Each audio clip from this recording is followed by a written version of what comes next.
Sebentar, salah nih tadi. Kita mulai dulu kuliahnya dan pokoknya tadi tips yang tadi tolong diingat banget ya untuk UAS nanti. Hati-hati pas pilihan ganda, dan untuk esai tolong banget jangan dikosongin gitu, karena kalian rugi banget kalau dikosongin untuk yang esai. Saya bisa bantu nilainya dari situ, kalau dari yang biasa saya nggak bisa bantu gitu.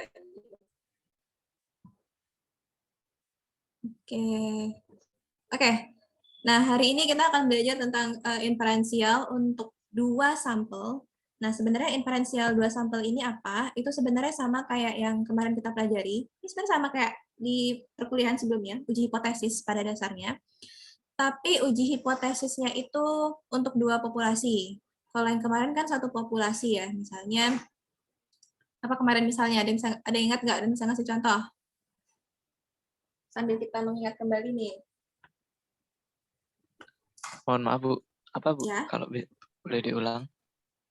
Oh iya, jadi kita sekarang hari ini kan akan belajar materi kita adalah tentang inferensia 2 populasi. Tapi ini intinya adalah uji hipotesis juga, tapi dia untuk 2 populasi. Kalau yang di perkuliahan sebelumnya, di pertemuan sebelumnya kita belajar uji hipotesis untuk satu populasi. Ada yang bisa ngasih contoh nggak kemarin uji hipotesis satu populasi apa aja? Barangkali masih ingat?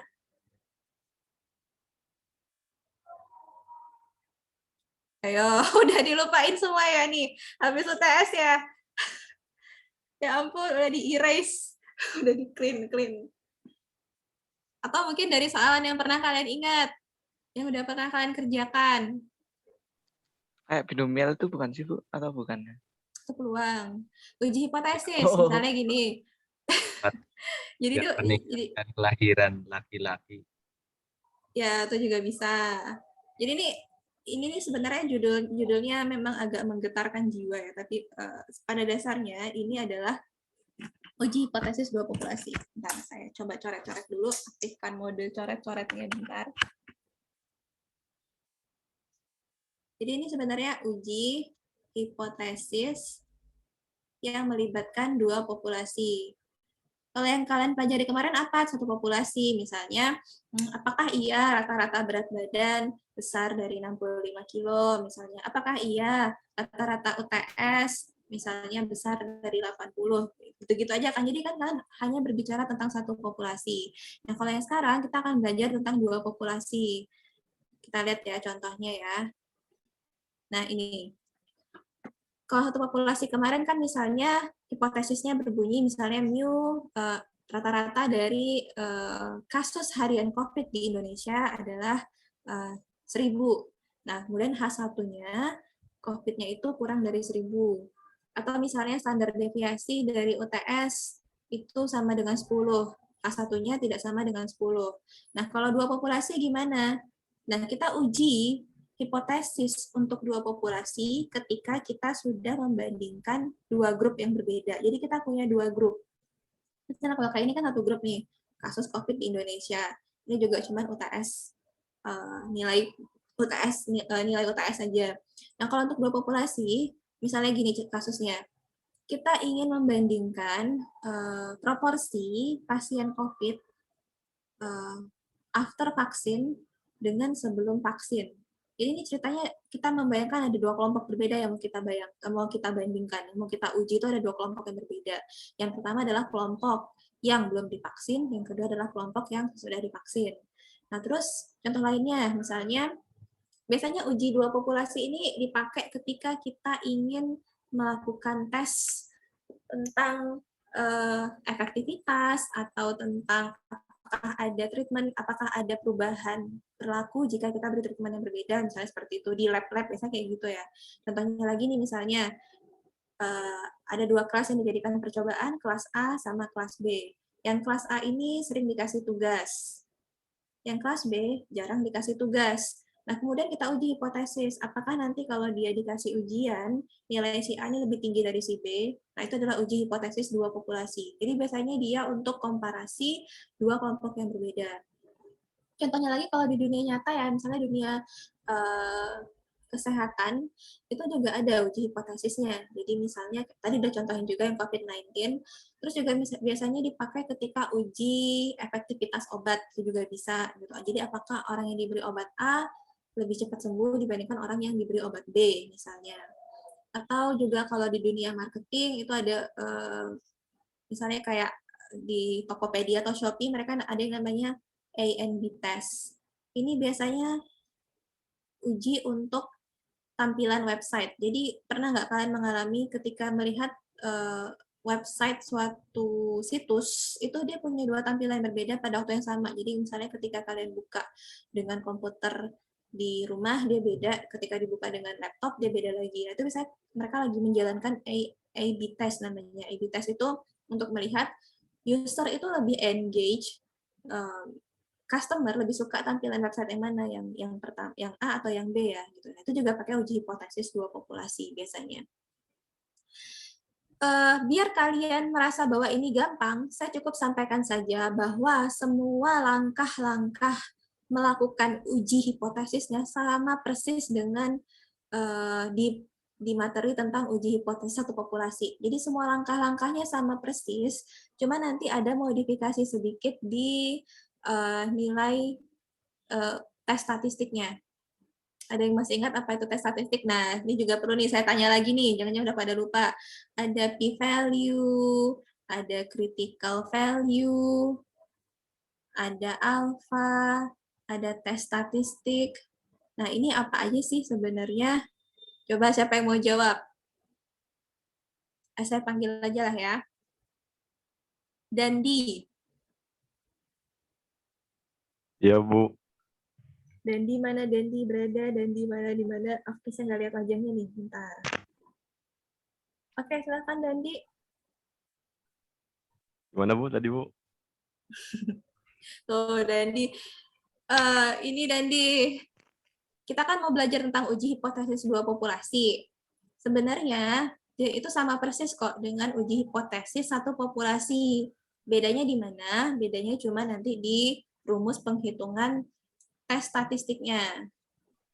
Nah, agar Dandi nanti bisa lancar ngerjain uji hipotesis dua populasi, Dandi mesti ngerti dulu yang satu populasi kemarin.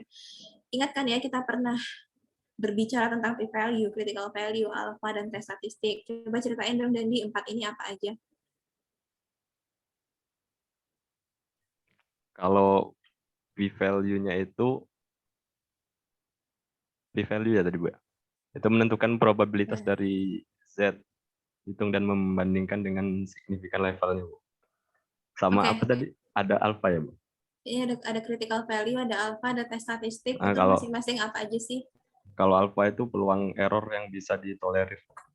Yang Peluang kayak error yang bisa ditolerir. ke 5%, 10%, 15% gitu kemarin. Ya, betul. Kalau critical value? Critical value itu kalau nggak salah yang nyari z-score-nya itu. Betul. Kalau tes statistik? Tes statistik.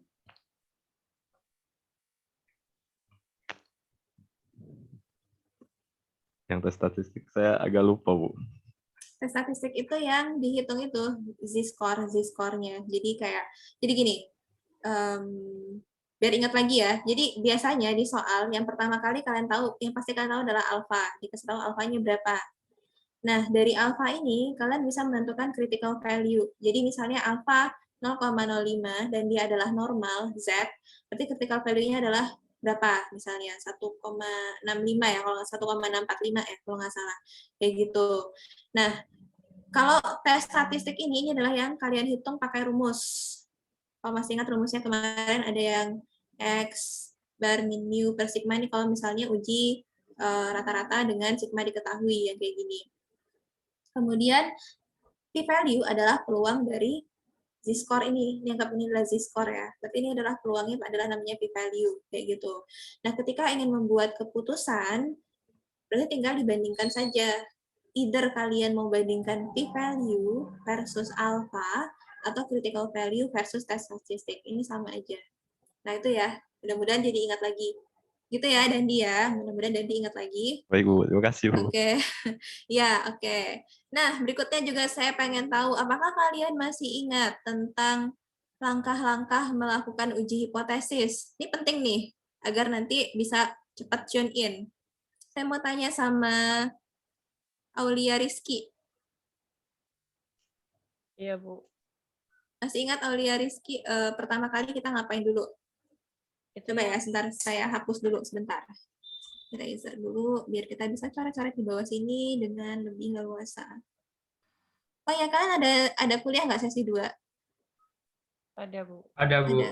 Oke, berarti kita nanti on time selesainya, insya Allah. Harus on time. Oke, langkah-langkah melakukan uji hipotesis, silahkan. 1, ngapain dulu?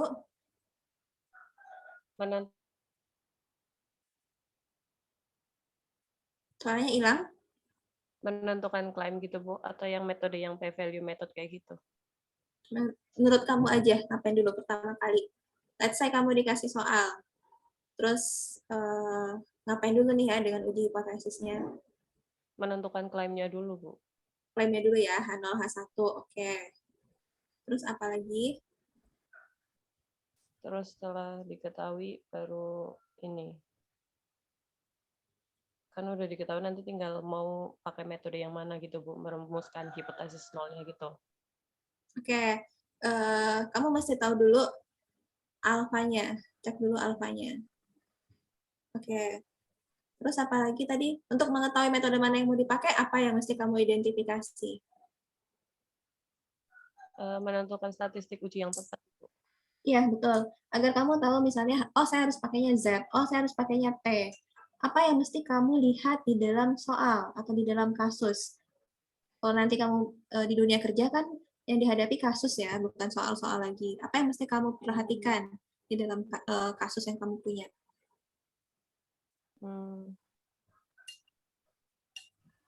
Menentukan standar deviasinya, Bu.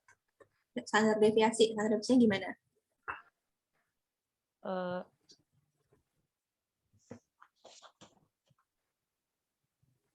Yang lain boleh bantu kalau ada yang mau ikut nimbrung. Ayo semangat semuanya nih, biar saya bisa ngerasa bahwa kalian memang gimana? Sorry? Misal ada standar deviasinya tuh pakai yang tabel Z, kalau misal nggak ada pakai tabel yang T gitu ya, Bu? Iya, betul kayak gitu. Tadi pas menentukan H0, H1 ini sekalian kalian menentukan parameternya apa ya? Apakah ini P, proporsi, atau mu, atau sigma, gitu ya. Nanti cek alfanya berapa, terus dicek juga apakah kalian mengetahui standar deviasi populasinya atau enggak. Terus juga di sini ada satu lagi yang masih diketahui juga, identifikasi apakah dia itu K1-nya ya sama dengan besar dari atau kecil dari, karena ini akan mempengaruhi ke nanti ketika ngambil keputusan. Oke, lanjut, Aulia. Sama yang lain juga boleh, kalau misalnya mau ikut nimbrung memberikan insight-insight-nya kalian juga. Setelah itu tinggal dimasukkan ke kasusnya ya, Bu? Jadi kan misalnya kalian tahu nih setelah ini, oh saya harus pakai Z hitung gitu misalnya ya. Oke, berarti pakai Z, terus nanti tinggal dimasukkan ke rumusnya, berarti mencari yang namanya tes statistiknya. Terus habis itu apa lagi? Menentukan metodenya ya, Bu? Metodenya tadi kan udah ya pas di sini tadi ya. Dapat tes statistik, terus tinggal Buat kesimpulan ya, Bu. keputusan dulu, keputusan. Apakah tolak H0 atau reject H0? Itu. Nah, setelah keputusan baru ngapain? Kesimpulan ya, Bu? Iya, sebenarnya kesimpulan itu ya tinggal ngasih kata-kata aja sih terhadap keputusan. Misalnya kalau tolak H0, oh berarti cukup bukti untuk menolak H0 dan sebagainya, bla bla bla, kayak gitu aja sih. Terus tentang keputusan, kapan kita harus tolak H0 dan kapan tidak tolak H0? Thank you ya Aulia ya. Saya mau tanya sama yang lain lagi nih. Saya mau tanya sama Bimantika Bintang. Ada Bimantika Bintang? Ya, Bu. Ya, bantu jawab dong ini. Tolak H0 jika apa? Nilai dari uji statistiknya itu di dalam nilai kritisnya. Ya, jatuh di wilayah kritis. Di wilayah kritis. Terus apa lagi selain itu? Terus yang Cara lainnya juga bisa dengan itu kalau yang satunya di luar nilai kritisnya, yang Primahana. Iya, ini kan kalau kita membuat keputusan dengan menggunakan tes statistik, kita juga bisa kan pakai p-value dan alpha. Nah, yang kayak gitu gimana kemarin? Masih ingat nggak? Yang lain ada yang ingat barangkali? Bisa bantu Bintang? Yang p-value kalau lebih kecil dari A ya, Bu? Ya, betul. P-value-nya kecil sama dengan alpha ya. Itu juga termasuk kriteria untuk melakukan penolakan. Oke. Terus yang berikutnya, berarti di sini adalah p-value kecil sama dengan alpha. Yang lainnya kalau pakai confidence interval gimana? Ada yang ingat? Kalau claim value-nya tidak di dalam CI-nya, Bu. Kalau nilai yang kita duga, jadi kalau si mu, nilai yang kita masukkan dalam hipotesis kita, itu tidak di dalam CI. Itu benar. Ya, di luar confidence interval dia ditolak, di dalam confidence interval dia dianggap diterima. Seperti itu. Jadi di sini di luar CI. Nah, 3 ini aja. Simple kan sebenarnya uji hipotesis, tinggal menentukan H0, H1-nya apa. Jadi pertama kali kalian identifikasi, ini yang dia mau apa sih yang dia tanya, dan nanyanya proporsi, nanya mu, atau nanya standar deviasi. Nah, setelah itu tengok lagi yang mau diuji arahnya kemana sih, apakah 2 arah, pakai simbol tidak sama dengan, apakah ke kanan, pakai simbol besar dari, atau ke kiri, pakai simbol kecil dari. Nah, setelah itu cek lagi, kalian tahu nggak standar deviasi populasinya? Nah, setelah itu, setelah kalian tahu 3 informasi ini, kalian mulai bisa memilih rumus yang tepat untuk menghitung tes statistiknya. Setelah dapat tes statistik, ya udah tinggal buat keputusan berdasarkan cara yang ini tadi. Tolak H0, kalian bisa membandingkan antara tes statistik versus critical value, atau kalian juga bisa membandingkan antara p-value sama alfanya, atau juga bisa kalau ini sebenarnya lebih repot lagi ya, karena harus bikin confidence interval dulu nih. Atau juga bisa pakai confidence interval, di mana kalau misalnya dia ada di luar confidence interval, berarti dia dianggap sebagai tolak nol. Gimana? Sudah pada ingat kembali tentang uji hipotesis?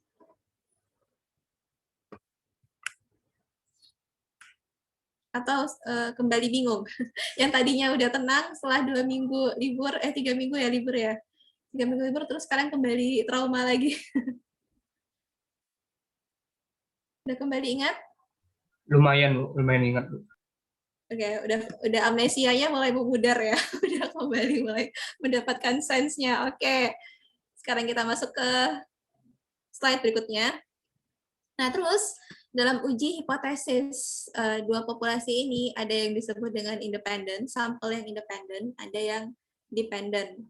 Nah, biasanya kalau independen sama dependent ini yang gimana ya? Kalau independen berarti dia bebas. Jadi antara 2 populasi itu tidak saling berhubungan, tidak match, tidak paired kayak gitu. Kalau yang dependent itu dia itu satu populasi tapi ada relationship-nya. Gimana ya ngomongnya? Maksudnya gini. Biasanya gini, jadi umumnya sih kejadian untuk yang dependent ini kalau dia tuh adalah hal yang sama tapi dia mendapatkan treatment yang berbeda gitu, dianggap yang berbeda. Misalnya kayak before after itu juga pasti dependent tuh. Misalnya kasus bagaimana pembelian suatu produk sebelum ada iklan dengan setelah ada iklan. Nah, itu adalah dependent karena barangnya sama tapi dia ada treatment before dan ada after. Terus juga biasanya juga dianggap sebagai dependent atau saling berkaitan adalah kalau kasusnya itu ketika kita membicarakan tentang husband and wife, ini juga dianggap sebagai populasi yang dependent. Jadi misalnya gini, jika seorang suami misalnya memiliki pendidikan tinggi, apakah istrinya juga tinggi, itu juga dianggap sebagai match atau pair. Jadi ada relasinya antara dua ini. Terus kalau yang mother daughter itu biasanya juga contohnya juga misalnya kalau jika ibunya berpotensi terkena diabetes, apakah anaknya juga seperti itu. Jadi dependent itu adalah ketika kita menganggap bahwa populasinya itu match atau bisa dianggap sebagai paired, berpasangan, populasi yang berpasangan. Contohnya lagi, misalnya ketika ada penelitian, ini pernah saya baca, penelitian tentang perilaku kejiwaan antara dua anak kembar. Dua anak kembar ini juga dianggap sebagai sampel yang berpasangan gitu. Jadi dependent ini intinya sampelnya berpasangan. Kalau yang independen ya dia nggak ada relasi sama sekali, cuma dua populasi gitu ya langsung dibandingkan gitu. Misalnya tingkat pertumbuhan ekonomi Indonesia dengan Amerika itu kan juga cuma dibandingkan aja, dia nggak berpasangan gitu sampelnya. Kalau yang independen ini memang dari awal kita melakukan penelitian kita sudah merancang bahwa sampelnya akan berpasangan karena kita akan membandingkan apakah ada perbedaan hasil gitu jika kita berikan perilaku yang berbeda kayak gitu.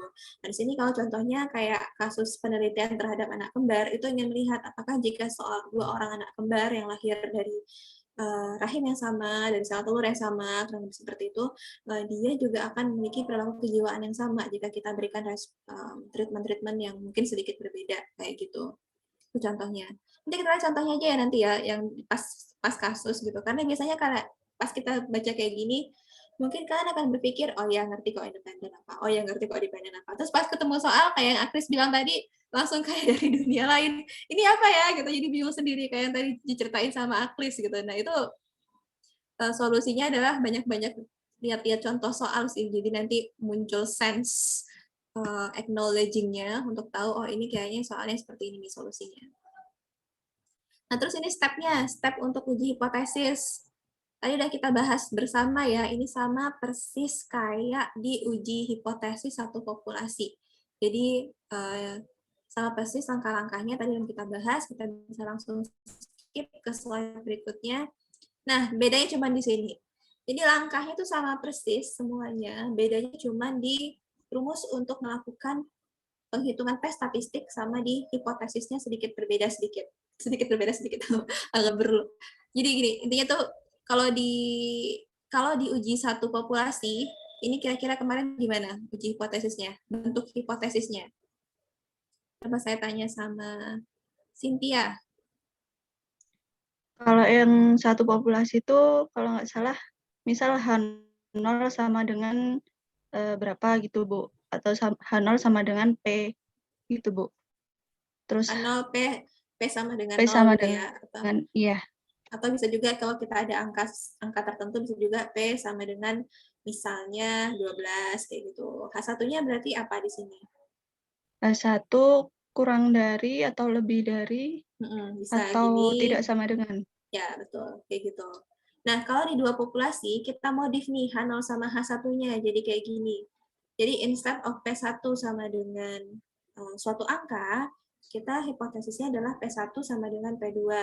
Atau P1 dan akibatnya adalah untuk hipotesis alternatifnya kita punya P1 tidak sama dengan P2 atau P1 kecil dari P2 dan P1 besar dari P2. Ini jika kita asumsikan bahwa selisih antara P1 dan P2-nya 0. Atau bisa juga varian lain cara penulisan hipotesisnya tuh kayak gini. Jadi kita juga, ini tadi kan kita asumsikan bahwa selisih antara dua populasi itu adalah 0. Kalau kita hipotesiskan bahwa selisihnya tidak sama dengan 0, maka juga bisa kayak gini. P1 kurang P2 sama dengan D0, dan H1-nya adalah P1 kurang P2 tidak sama dengan D0, P1 kurang P2 kecil dari D0, P1 kurang P2 besar dari D0. Ini sendiri sebenarnya juga bisa kita bentuk kayak gini formatnya. Begini kayak gini nih. 0. Coba kita ubah ya. Saya minta tolong sama Mahayu Dwi Setianingrum. Mahayu ada? Ya. Coba bantu kita dong Mahayu untuk mengubah hipotesis seperti ini. Bentuknya jadi kayak gini. Maaf Bu, saya agak lupa Bu.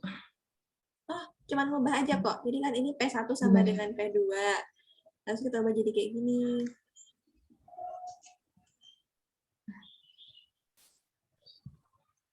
Mahayu lupa. Iya, Bu. Iya. Nggak Siapa ada. yang mau bantu Mahayu? Iya, nggak apa-apa, dimaafkan. Ada yang mau bantu Mahayu nggak?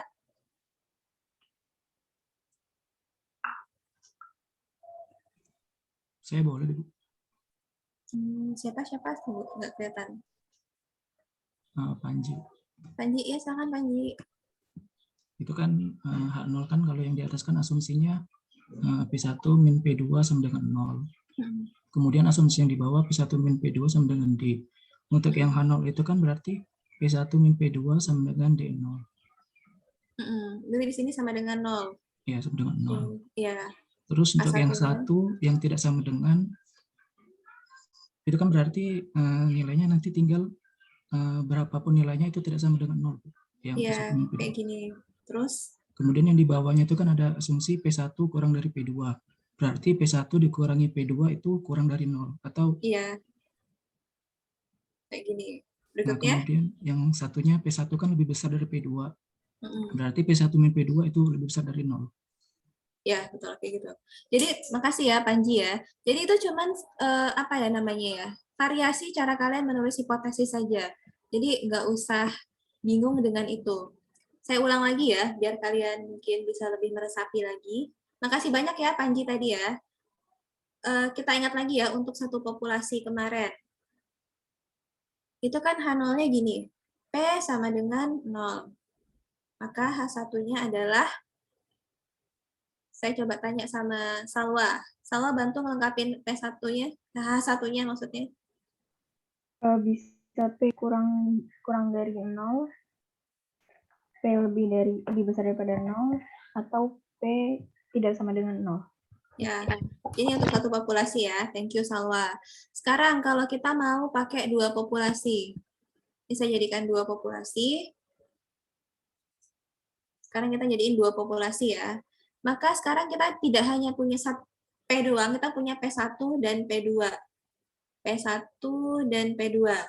Nah, hipotesisnya adalah kita bisa menulisnya seperti ini. Saya hapus dulu di sini.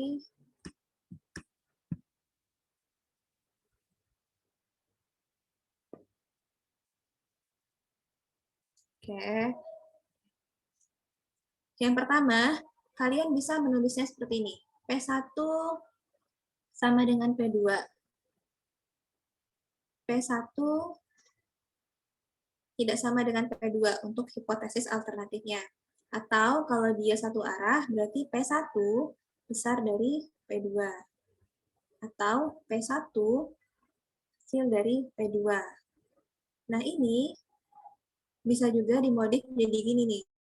0, P1 kurang P2 sama dengan 0. Sama nggak antara ini sama ini? Sama nggak? Sama, Bu. Kan tinggal pindahin ke kirinya aja. Ya, jadi ini bentuk penulisannya bisa pakai dua cara. Bisa P1 sama dengan P2, atau kalian juga bisa bilang bahwa P1 kurang P2 sama dengan 0. Kayak gitu. Hipotesis alternatifnya adalah, berarti gimana? Saya coba tanya sama Renaldi. Renaldi bisa bantu? Bisa, Bu. Ya, gimana Renaldi?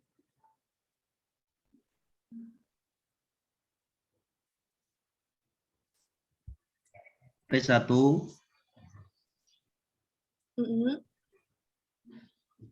P1 min P2 tidak sama dengan 0. Ya. P1 min ya, atau P1 min P2 kurang dari 0. Mungkin biar sama dengan yang di sampingnya, kita pakai yang besar dari 2 aja ya. Biar sama dengan Ya, yang di sini. Sama dengan 0. Ya. P1 min P2 kurang dari 0. Ya, ini hipotesisnya. Ini asumsinya adalah, kalau kalian asumsikan bahwa P1 kurang P2 itu sama dengan 0.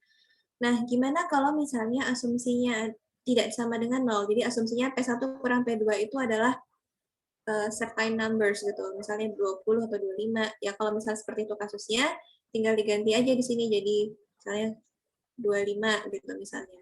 Ini juga jadi 25. Ini juga jadi 25, ini juga jadi 25. Kayak gitu.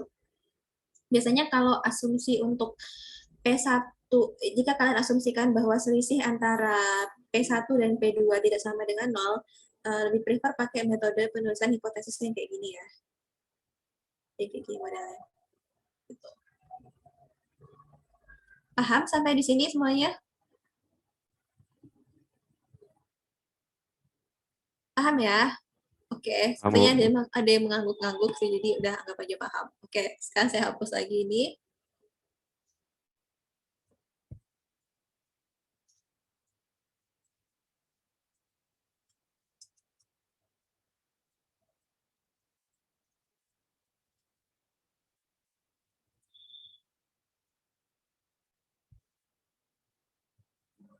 Oke. Nah, jadi kalian udah tahu bedanya yang pertama. Jadi intinya adalah uji hipotesis dua populasi itu sama saja dengan uji hipotesis satu populasi. Perbedaannya cuma dua perbedaannya. Yang pertama, di cara kalian menuliskan hipotesisnya. Tadi udah kita bahas. Perbedaan yang kedua adalah di rumus untuk uji statistiknya. Sebentar saya akan coba buka untuk slide yang sebelumnya, biar kita bisa bandingkan.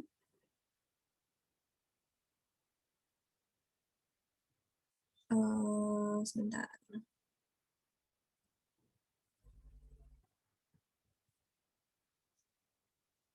Uji hipotesis.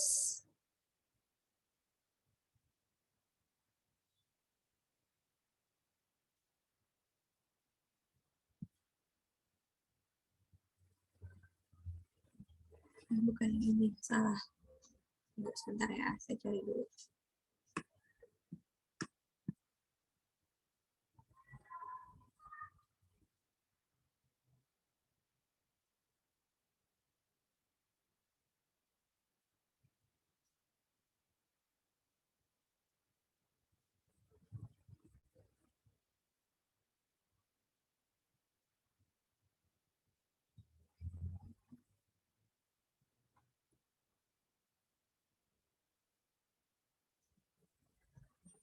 Uji hipotesis.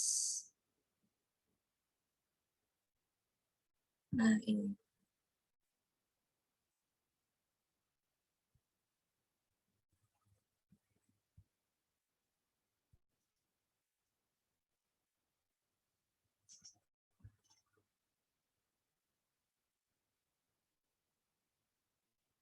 Nah, kemarin kita pernah punya yang kayak gini ya. Ini kalau proporsi P cap dikurang P, akar PQ kali N. Nah, sebenarnya juga sama rumusnya kayak gitu. Nah, ini tapi kita modif sedikit. Jadi di sini kita ada 2P. Jadi di sini untuk mencari sama sih asumsinya. Jadi kita lihat dulu soalnya, oh dia nanya apa sih nih? Oh, nanya proporsi. Terus oke, berarti kita pakai tes statistiknya yang Z.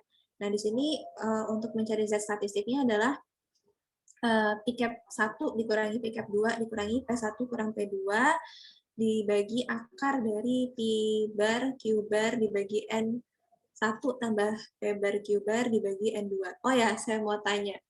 Kemarin tuh ini berapa hasilnya? 3 dibagi 4/10. 30/4. Jadi berapa? 7,5, Bu. 7,5. Nah, ini banyak banget yang salah di sini nih. Jadi 3/4 dibagi 3 bagi 4/10 itu banyaknya 0,075. Jadinya akhirnya salah tuh uji hipotesisnya. Karena dia mendapati bahwa oh ini ternyata jatuhnya tidak di wilayah kritis, berarti fail to reject H0. Padahal sebenarnya harusnya reject H0. Karena jadi karena salah ngitung kayak gini coba nih. Jadi maksudnya ini lucu ya kalau kita lihat sekarang ya, tapi fatal banget pas ujian gitu. Cuman nggak apa-apa, jadi hati-hati lagi untuk nulis untuk di ujian berikutnya ya, di UAS-nya ya. Ini adalah salah satu yang pas saya ngoreksi itu saya temukan ini lucu banget sih gitu, karena cuma salah dikit doang, tapi fatalnya tapi hasilnya tuh jadi salah banget sampai ke bawah. Cuman kemarin untuk yang ini saya nggak terlalu kurangin banyak kok, karena saya paham bahwa kalian sebenarnya ngerti gitu. Cuman mungkin mikirnya bahwa 3 dibagi 4 per 10-nya 3 dibagi 4, habis itu dibagi 10 lagi gitu mungkin. Jadi salah di situ. Jadi hati-hati nanti untuk yang soal-soalan seperti ini ya. Kesannya kayak gampang banget kan ya sebenarnya, tapi ternyata fatal gitu akibatnya.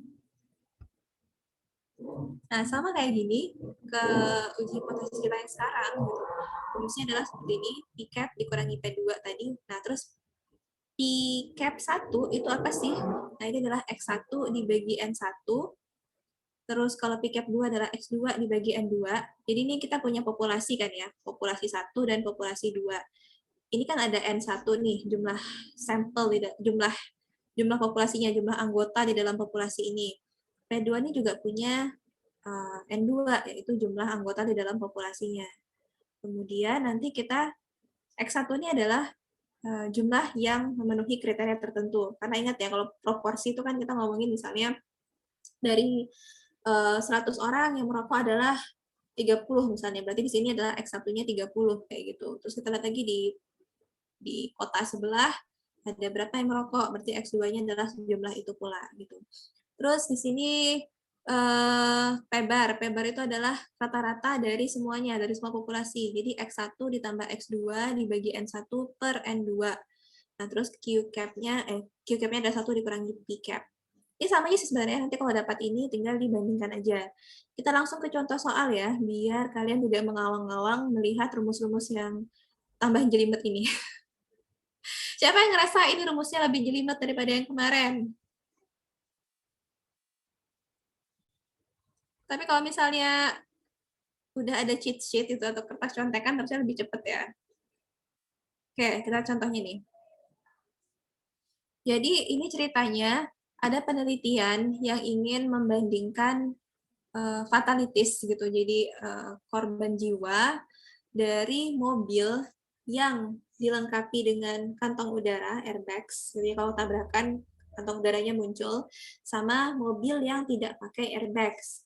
Jadi ingin melihat apakah ngaruh nggak sih pakai airbags itu terhadap proporsi korban jiwa pada kecelakaan mobil. Nah di sini angkanya kayak gini. Ada 41, total number of occupant-nya 11.541. Untuk mobil yang pakai airbags, dari 11.541 ada 41 orang yang meninggal. Nah, untuk yang tidak punya airbag, dari 9.853, 52 orangnya meninggal. Sekarang kita mau uji hipotesis. Apakah benar bahwa kalau dia pakai airbags, maka proporsi kematian penumpangnya itu akan lebih kecil daripada mobil yang tanpa airbags. Makanya di sini kita punya hipotesisnya P1 kecil dari P2. Jadi mobil yang pakai airbags maka fatalitiesnya akan lower, akan lebih kecil daripada P2. Dan hipotesis nol kita adalah sama aja gitu. Jadi mau pakai airbag, nggak pakai airbag, sama aja jumlah fatalitiesnya. Saya susun hipotesisnya seperti ini, P1 sama dengan P2 dan H1 P1 kecil dari P2. Atau, nah ingat tadi kita punya beberapa variasi ya untuk penulisan hipotesis. Saya juga bisa menulisnya seperti ini. P1 dikurangi P2 sama dengan 0, P1 dikurangi P2 kecil dari 0. Kayak gitu. Nah, langkah berikutnya, tadi setelah kita dapat hipotesis kita udah tahu juga apa yang dia mau dari soal ini, yaitu menghitung uji proporsi untuk populasi, untuk uji hipotesis untuk proporsi, kita lihat lagi alfanya berapa. Alfanya adalah 0,05, di sini ada alfanya 0,05. Terus kita hitung z-score-nya atau tes statistiknya. Ini tadi rumusnya. Kemudian kita perlu komponen pertama yaitu P cap 1. P cap 1 adalah jumlah fatalities untuk populasi pertama yang dengan airbags. Berarti P cap 1 adalah ini, 41 per 11.541. P cap 2-nya adalah fatalities atau korban jiwa untuk mobil yang tanpa airbags, tanpa kantung udara. Berarti dia adalah 52 per 9853. Makanya di sini kita punya 52 per 9853. Kemudian dikurangi 0. Kenapa di sini dikurangi 0? Ada yang bisa jawab? Sesuai asumsi ya, Bu? Jadi asumsi Ya. Benar, sesuai asumsinya. Karena di sini kita punya P1 kurang P2 sama dengan 0. Kalau kita asumsikan di sini P1 kurang P2, ini misal ya, sama dengan 12 misalnya. Berarti nanti ini 0 diganti jadi berapa? 12. Ya, jadi 12 juga. Itu ya contohnya. Tapi karena kita punyanya 0, maka tetap 0. Hapus dulu, biar nggak membingungkan.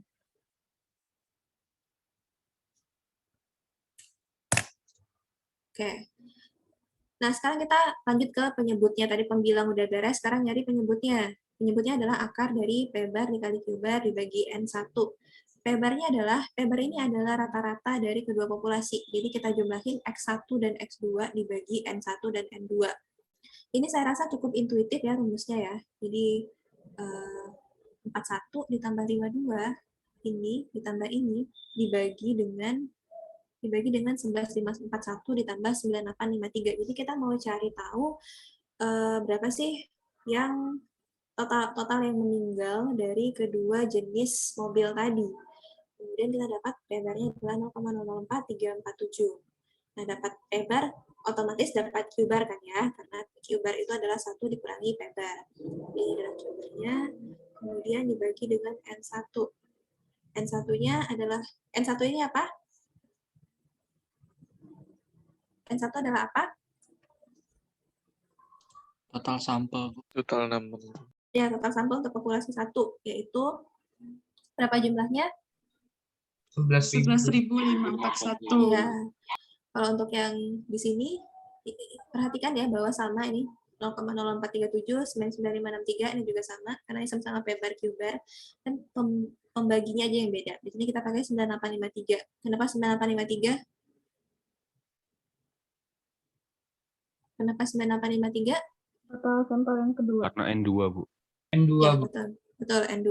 Jadi udah dapat angka-angkanya semua, tinggal dibagi aja gitu. Nah, hati-hati pas bagi ini gitu karena banyak banget kejadian kemarin salah pas mau bagi, benar-benar nggak ngerti jalannya semuanya benar. Jadi mungkin bisa manfaatkan tools nanti ya untuk menghitung, untuk memastikan bahwa kalian tidak salah dalam melakukan operasi matematika.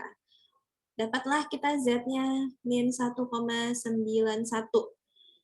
Nah, kalau min 1,91, jika saya gambarkan ke dalam kurva, itu nanti dia akan seperti ini ya. Min 1,91 dia ada di sini.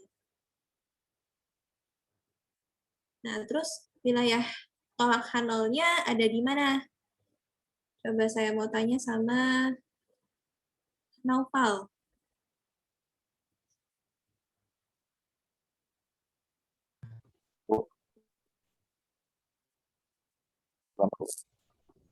Ya, di mana Naufal?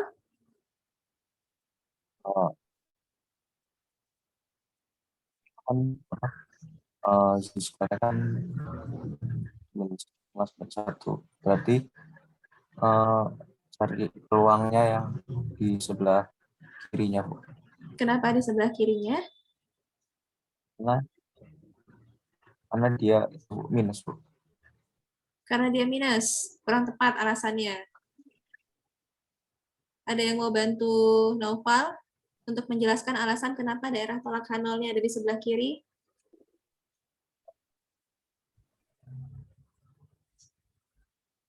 Karena P-value-nya lebih kecil dari alfanya, Bu. P-value lebih kecil dari alfa itu adalah alasan nanti kita menolak H0. Tapi kenapa wilayah tolak H0-nya ada di sebelah kiri? Kenapa critical area di sebelah kiri? Pertanyaannya itu. P1 kurang dari P2. P1-nya kurang dari P2. Ya, betul. Karena lihat hipotesisnya. Kita pakai tanda kecil dari. Artinya, wilayah tolak H0-nya akan ada di sebelah kiri. Itu alasannya kenapa kita wilayah tolak H0-nya di sebelah sini. Itu. Makasih ya. Tadi Fendi yang jawab ya, kalau nggak salah. Makasih yang udah jawab. Nah, tadi kita punya min 1,91. Terus gimana nih biar bisa ngambil keputusan? Saya mau coba tanya sama Tarisha.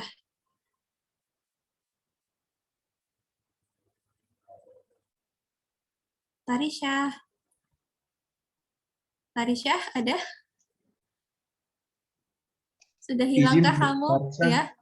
Sedang terkendala Oh, listrik. terkendala sinyal. Ya. Oke. Kalau gitu kita ganti sama Hadian. Ya, Bu. Ya, Hadian. Tadi kita udah dapat min Iya, Bu. 1,91. Oh, Tarisha sudah kembali. Iya, Tarisha. Mungkin bisa jawab bersama dengan Hadian ya. Jadi ini kita tadi udah dapat tes statistiknya min 1,91. Terus kita juga udah dapat, udah tahu bahwa critical value-nya ada di sebelah kiri. Kira-kira keputusannya akan gimana nih sekarang? Cari nilai Z-score-nya itu ya, Pak. Sorry, tunggu nih sebenarnya. Oh, ya, saya sedikit salah di sini nih. Sebentar ya. Minus 1,91-nya di sini tadi statistiknya udah oke.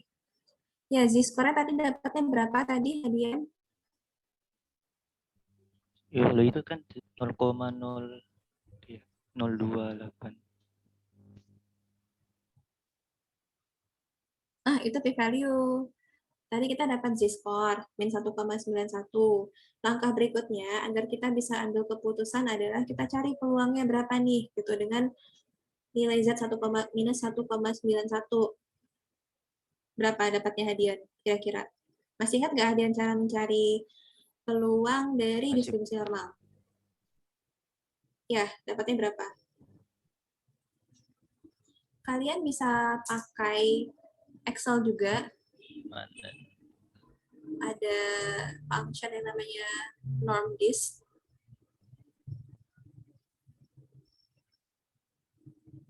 Yang min 1,645 dia. Ini minus 1,91. Dari Z-score. Peluangnya maksudnya dari. Tadi alfa kita berapa? Alfa kita berapa, Hadian? 0,05 tuh. Ya, 0,005. Ini nilai dari critical value-nya berapa? Ingat ya bahwa kalau kita punya alfa, kita bisa menghasilkan, kita bisa mendapatkan critical value. Critical value. Kalau alfanya 0,05, critical value-nya berapa? 1,45. Hadian 1,645. Nah, karena dia sebelah kiri ini minus ya, minus 1,645. Terus, tadi kita udah bahas bersama juga bahwa daerah tolak H0 akan ada di sebelah kiri critical value karena kita pakai tanda kecil dari. Berarti di sini ya, nanti ya. Ini daerah critical value-nya semua nih. Daerah tolak H0 semua nih. Nah, minus 1,91 kita misalkan dia di sekitar sini titiknya. Misalkan dia ada di sini. Karena kan kalau minus semakin ke kiri semakin besar ya angkanya ya. Nah, kira-kira kayak gini keputusannya apa, Hadian? Reject. Iya, tolak H0 karena dia jatuh di dalam wilayah tolak H0. Itu kalau Hadian mengambil keputusan pakai cara membandingkan antara tes statistik sama critical value. Jadi di sini kita lihat adalah min 1,91 versus minus 1,645. Nah, kalau misalnya kamu mau bandingin pakai p-value, gimana caranya? Kan ada cara lain ya, di mana kamu membandingkan antara alpha dengan p-value. Gimana caranya, Hadian, kalau kayak gitu? P-value apa itu, Hadian, p-value?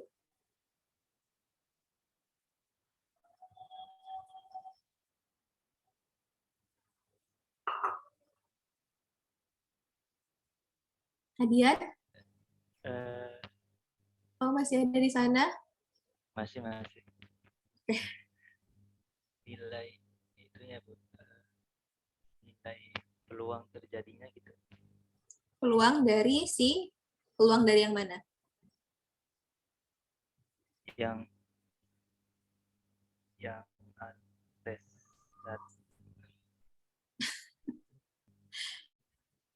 Semangat, Hadian! Ya, tes. Lalu p-value itu kan nilai peluang terjadinya ini tes statistik. Iya, betul ya. Berarti kita cari peluang Z kecil dari minus 1,91. Berapa dapatnya? Yang 0,028061 itu. Ya, betul ini. Ini setelah dicari dengan ini ya, Excel atau R dapatnya segini. Nah, setelah dapat ini adalah p-value kan ya. P-value ini baru kita compare sama alpha. Alpha tadi adalah 0,05. Berarti kita ngebandingin antara ini. 0,002 versus 0,005. Siapa yang lebih besar? Siapa yang lebih kecil? 0,05. 0,05 lebih besar. Berarti keputusannya adalah Reject gitu ya. ya tolakan 0. Masih sama kan ya dengan yang tadi, karena dia emang akan selalu konsisten. Jadi udah selesai. Nanti kesimpulannya tinggal ya dikata-katain aja bahwa oh ternyata cukup bukti untuk penolakan 0, gitu aja kesimpulannya.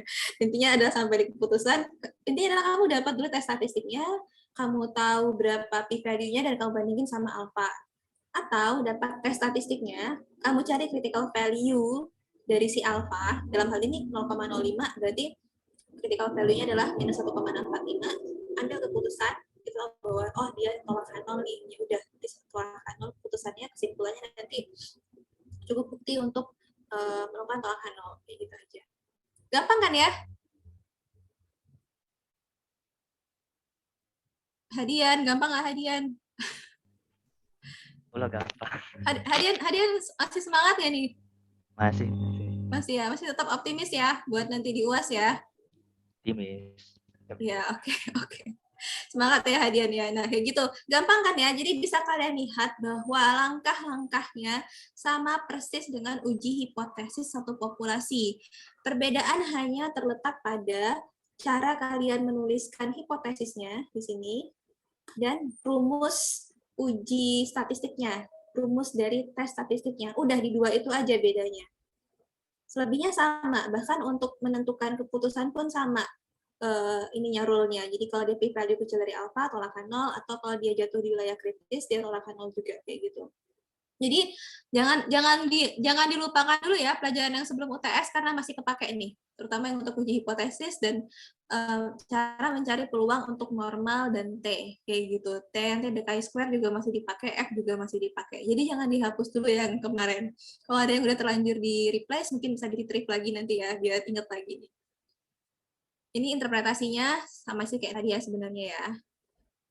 Nah, sekarang kita masuk, ini kalau pakai confidence interval, cuman kayaknya nih ribet-ribetin aja ya. Kalau misalnya uji hipotesis, kalau saya pribadi lebih cukup, lebih senang pakai yang p-value atau pakai perbandingan antara tes statistik gitu. Karena kalau kita pakai confidence interval tuh kayak nambah-nambah kerjaan ya, nggak disuruh, nggak usah dikerjain gitu. Jadi uji hipotesis aja gitu. Ini adalah kesimpulannya.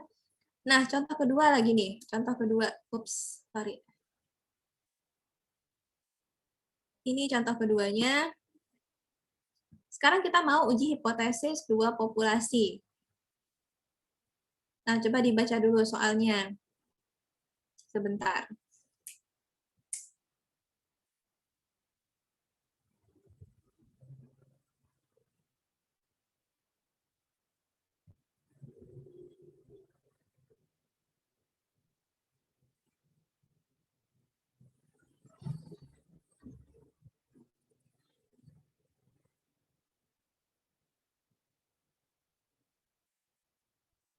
Nah, kalau sudah dibaca, saya mau tanya sama Akris. Akris, hadir Akris? Hadir, Bu. Ya, Akris yuk baca soal, biar nanti kamu tidak merasa di dunia lain lagi. Oh ya, Bu. Ini diartikan atau gimana? Nah, jadi gini, pas kamu lihat soal, langkah pertama yang mesti kamu tahu adalah dia nyuruh uji hipotesis untuk parameter apa? Apakah dia nyuruh mu, p, atau sigma? Di sini. Ya, bentar, Bu.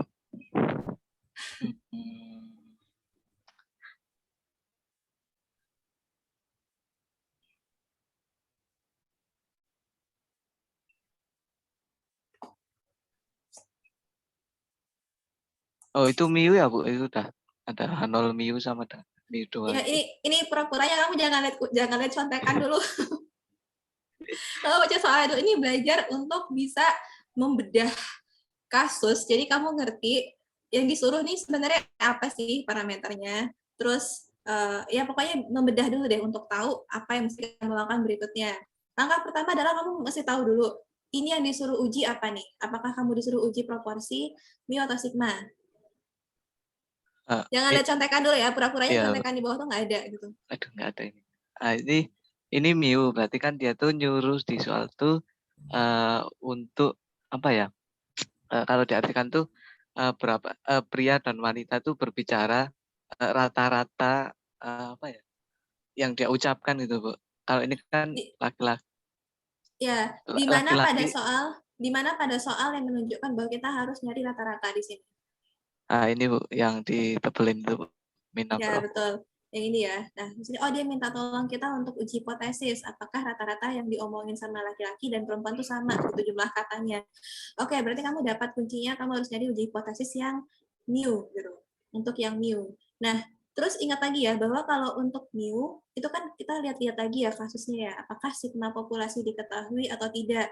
Kayak gitu. Nah, khusus untuk si uji 2 populasi, saya naik sebentar ya ke atas ya. Aklis masih stay tune ya, belum selesai loh sama Aklis. Nah, di Masih dong. sini ada 3 jenis. Jadi kalau di uji hipotesis yang satu populasi, kalian masih ingat ya bahwa untuk mu itu dia ada 2 kasus, either sigmanya diketahui atau tidak diketahui. Nah, kalau di kasus yang uji 2 populasi, itu kita punya 2 kasus nih. Jadi, untuk uji hipotesis mu1 dan mu2, itu kalian lihat yang pertama, apakah standar deviasi populasi diketahui atau tidak diketahui, dan apakah dia berpasangan nih sampelnya. Kalau berpasangan, ini rumusnya beda masing-masing. Ini rumusnya sendiri, ini rumusnya sendiri, ini rumusnya sendiri. Jadi itu juga perlu diidentifikasi ya. Oke, kita balik lagi ke soal yang tadi. Nah, ini. Apakah di sini diketahui rata-rata populasinya, Chris? Rata-rata populasi, sigma populasi, standar deviasi populasinya. Itu diketahui apa ya? Enggak, Bu. Enggak ada. Nggak ada, berarti NHS1 enggak. nggak ada. Oke, berarti cek lagi nih contekan tadi, contekan yang ada rumus-rumusnya. Jadi saya tuh bikin kayak gini tuh berharap nanti pas kalian ujian, gitu kalian akan refer to this table whenever you feel confused gitu. Jadi kayak, ini apa ya gitu. Oh, oke, saya tahu bahwa yang diminta adalah mu nih. Berarti saya saya lihat yang di nomor 2 atau rumus nomor 3 atau rumus nomor 4 kayak gitu. Terus tadi kan nggak diketahui ya sigmanya ya. Jadi kalau sigma populasinya nggak diketahui, berarti nggak mungkin pakai Z. Karena ini harus diketahui sigmanya. Oke, berarti saya kemungkinan pakai yang ini nih, karena sigmanya sigma unknown di sini. Yang berikutnya apa nih? Oh, ini kalau yang asumsinya adalah sigma 1 sama dengan sigma 2, jadi pakai pooled variance. Oh, ternyata ada 4 nih kasusnya. Jadi ada untuk mu, kalian harus cek apakah sigmanya diketahui atau tidak diketahui. Terus apakah tidak diketahui tapi diasumsikan sama, atau dia adalah populasi yang berpasangan. Jadi ada 4 kasus ya, dan itu rumusnya masing-masing beda. Jadi harus identifikasi itu agar tahu rumus mana yang harus dipakai. Nah, tadi kita tahu bahwa sigmanya itu nggak diketahui ya, standar deviasi populasinya nggak diketahui. Dan tidak ada informasi apakah dia berpasangan ataupun apakah kedua standar deviasinya diasumsikan sama. Nah, kalau kayak gitu berarti kita udah tahu bahwa oke, saya berarti akan pakai yang ini gitu. Gimana, Aklis? Tergambar. Mengikuti nggak sampai sini dan yang lain? Gambar. Dan yang lain juga tergambar nggak? Yang lain gimana? Terkait sigma populasinya gimana? Kalau sigma populasinya kan tidak diketahui, itu pakainya yang itu kan kita harus mencari tahu lagi apakah sigma 1 sama sigma 2 itu berpasangan atau sigma 1 sama sigma 2 sama gitu. Itu maksudnya gimana? Enggak. Gini aja ya. Bagannya gini. Ini kalau kita mau uji hipotesis mu1 dan mu2. Pertama, lihat dulu apakah sigmanya diketahui. Kalau diketahui, pakai rumus nomor 2. Terus dicek lagi, apakah sigmanya itu tidak diketahui. Sigma ini standar deviasi populasi ya, tidak diketahui. Kalau tidak diketahui, cek lagi, apakah diasumsikan bahwa sigma 1 sama dengan sigma 2, ini saya disebutin di soal, diasumsikan bahwa sigma 1 sama dengan sigma 2. Kalau misalnya tidak, maka pakai rumus nomor 3. Kalau misalnya iya, pakai rumus nomor 4. Nah, terus ada lagi nih, apakah datanya berpasangan? Jadi kalau di sini nih data berpasangan itu biasanya kelihatan sih dari soalnya juga, dependent sampelnya. Misalnya tadi kasusnya kayak tadi ya, before after, atau yang mother daughter. Jadi kayak sampelnya tuh emang diambil berpasangan karena mau langsung uji untuk 2 pasang sampel sekaligus gitu. Nah, kalau ini berarti pakai rumus yang nomor 5. Udah gitu. Itu bagiannya. Apakah bisa diikuti, Tio, sampai sini? Berarti yang nomor 5 itu yang dependent, yang 2, 3, 4 itu independen. Iya, betul. Ya gitu. Saya ikuti. Terima kasih. Oke, sama-sama. Nah, tadi kita udah tahu ya bahwa kita tadi asumsinya adalah kita tidak tahu sigma standar deviasinya, terus tidak dijelaskan apakah ada asumsi terkait sigma 1 sama dengan sigma 2, dan juga itu bukan sampel yang berpasangan, jadi kita bisa yakin bahwa oke, saya pakai rumus yang nomor 3. Sekarang kita balik dulu ke bawah, turun lagi, tadi mana tadi? 17, nah ini dia. Oke, berarti kamu tahu bahwa kamu harus pakai rumus T statistiknya yang ini nih. X bar 1 kurang X bar 2 dikurang mu 1 dikurangi mu 2 dibagi dengan S1 kuadrat dibagi N1 tambah S2 kuadrat dibagi N2. Nah, sekarang kita tinggal isi aja nih rumusnya dengan angka-angka yang kita ketahui. Aklis, masih bersama kita di sini, ya? Ya, ini bukannya laki-laki dan perempuan itu kan diciptakan saling berpasang-pasangan. Jadi bukannya dependen ya, Bu? Enggak gitu. Dia biasanya tuh kalau untuk yang berpasangan tuh emang sesuai dengan perencanaan penelitiannya gitu. Jadi apakah biasanya jumlah orangnya juga akan sama tuh, N1 sama N2-nya kalau sampel yang berpasangan. Misalnya gini deh, yang tadi contohnya misalnya, saya ingin menguji, kalau saya misalnya mengajar 2 kelas ya, A sama kelas B gitu. Saya ingin menguji kalau kelas A ini dikasih kuis setiap minggu versus kelas B yang tidak pernah dikasih kuis gitu. Apakah nanti nilai kelas A ini akan lebih baik daripada nilai kelas B? Dan saya dari awal memang sudah merancang bahwa saya ingin sampelnya itu berpasangan. Berpasangan artinya jumlahnya juga harus sama. Jadi NA itu harus sama dengan NB. Kayak gitu. Jadi nanti nilainya sama. Sementara di sini kan kalian lihat bahwa N-nya beda ya. Jumlah sampel untuk masing-masing populasi itu beda ya. Jadi dia bukan berpasangan gitu. Diciptakan iya sih berpasangan, tapi nggak semuanya juga dapat pasangan juga ya. Ada juga sih. Kamu udah ada belum pasanganmu? Privasi tuh. Belum, oke. Baiklah, semoga nanti dapat pasangannya ya begitu.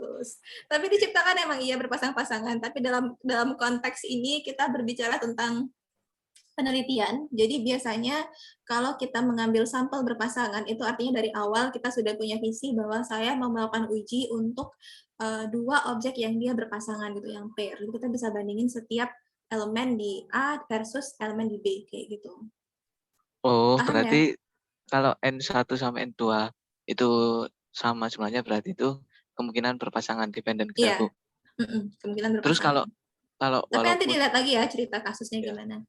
kalau misalnya tadi kan contoh yang berpasangan itu kayak mother daughter itu termasuk berpasangan. Misalnya itu jumlahnya beda, itu berarti tetap itu bukan Enggak. dependen gitu ya? Kalau jumlahnya beda itu pasti bukan berpasangan. Jadi kalau untuk populasi yang berpasangan itu pasti sampelnya diambil sama. Karena kita ingin menguji gitu karena kita benar-benar ingin membandingkan antara kelompok 1 sama kelompok 2 di mana tiap elemennya sama agar dia fair. Contohnya kayak tadi ya, misalnya ketika saya mau menguji efektivitas obat gitu. Diuji pada kelompok A sama kelompok B.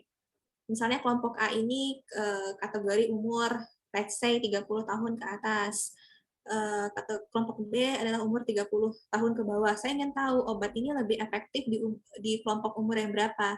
Nah, agar itu bisa fair hasilnya, saya harus ngambil sampelnya sama untuk kedua kelompok kayak gitu. Jadi dari awal tuh saya udah punya visi bahwa saya ingin membandingkan 2 kelompok yang dari yang di-set sama gitu jumlah orangnya. Jadi nanti ketika saya mendapatkan hasil dari uji efektivitas obat, saya bisa bilang bahwa oh ternyata memang lebih ampuh untuk yang di bawah 30 tahun nih gitu misalnya.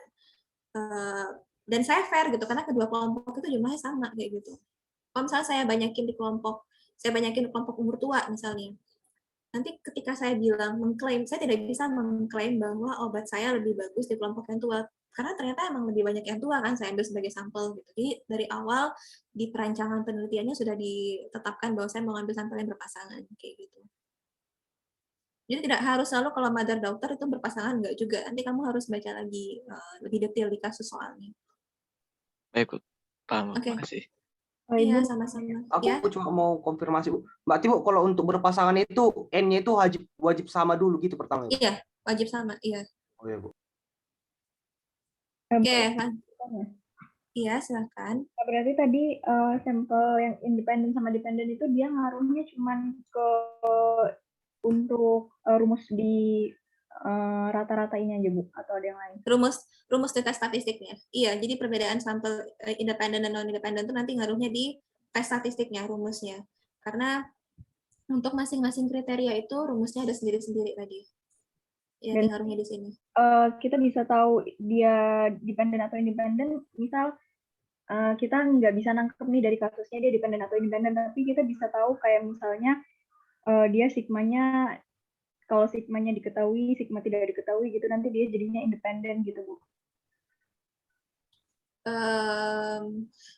Biasanya nanti kita lihat ya contoh kasusnya ya. Kita lihat contohnya dulu ya. Nah, ini contohnya nih. Misalnya gini nih.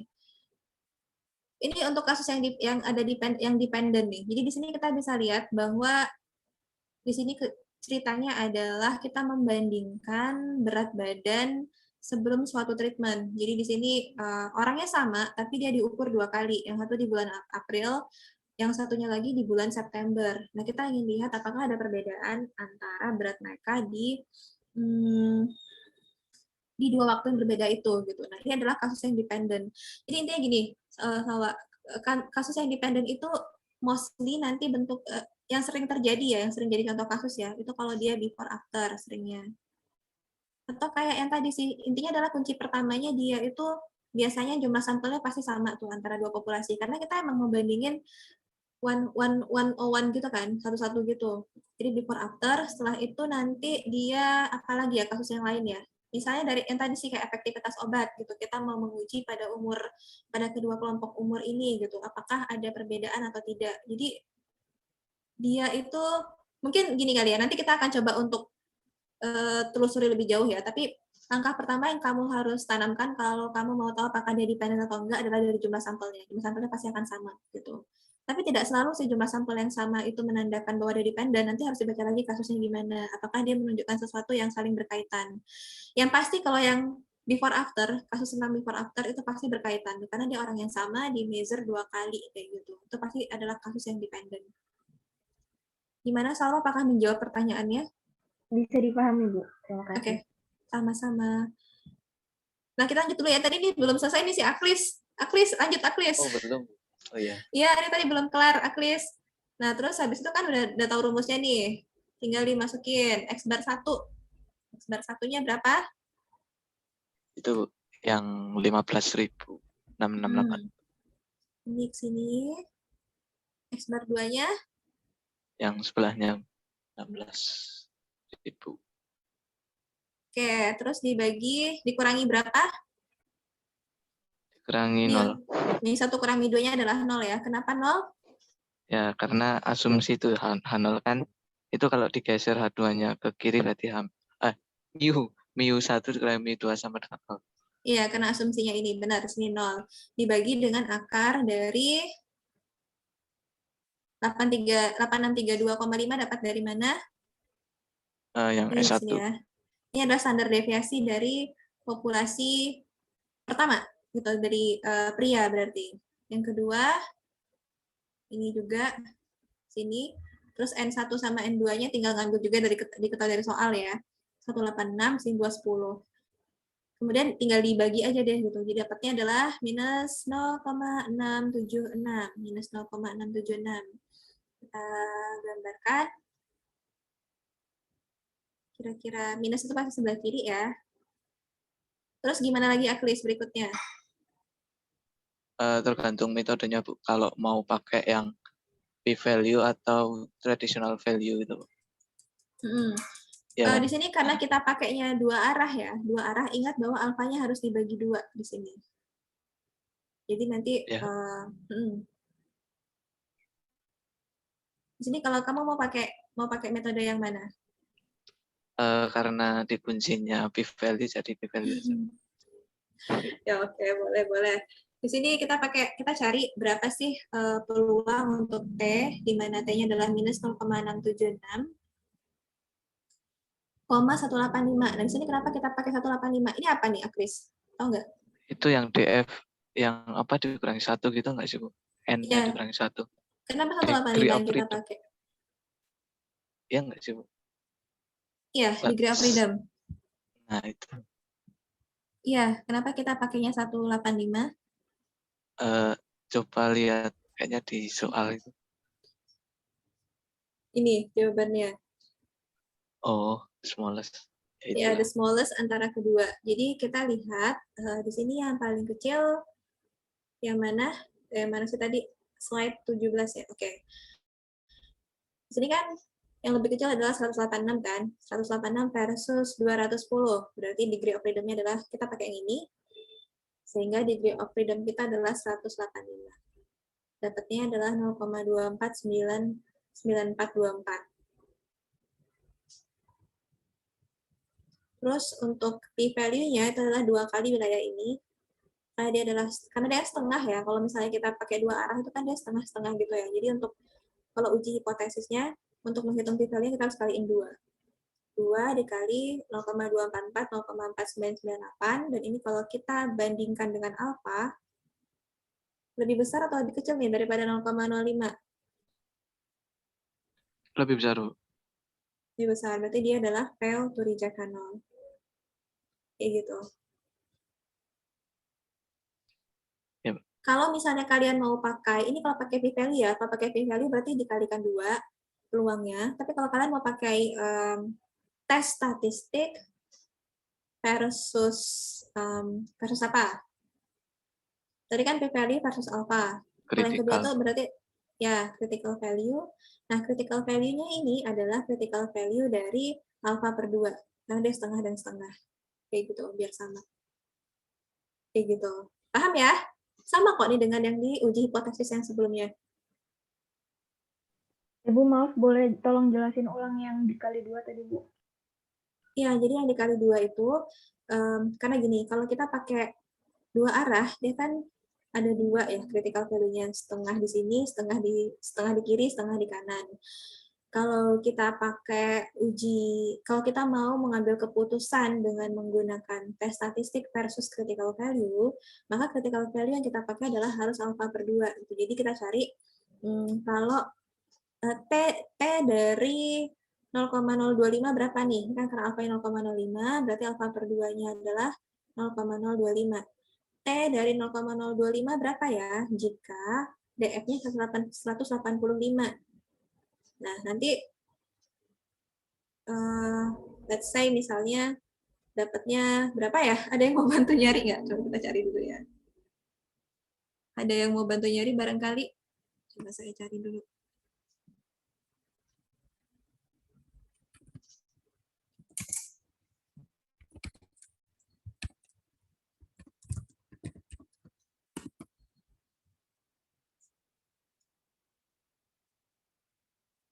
Ada yang udah dapat? Minus 1,972. Ya, minus 1,97. Di sini 1,97. Ini adalah critical value yang kita dapat dari alpha per 2. Nah, ini kita bandingkan dengan nilai dari tes statistik kita. Berarti kan minus 0,676. Itu berarti lokasinya kan kurang lebih, karena ini T ya, T itu pasti tengahnya 0. Kurang lebih kan pasti lokasinya di sekitar sini nih. Minus 0,676. Ini critical value, ini critical value. Jadi kan fail to reject ya jatuhnya.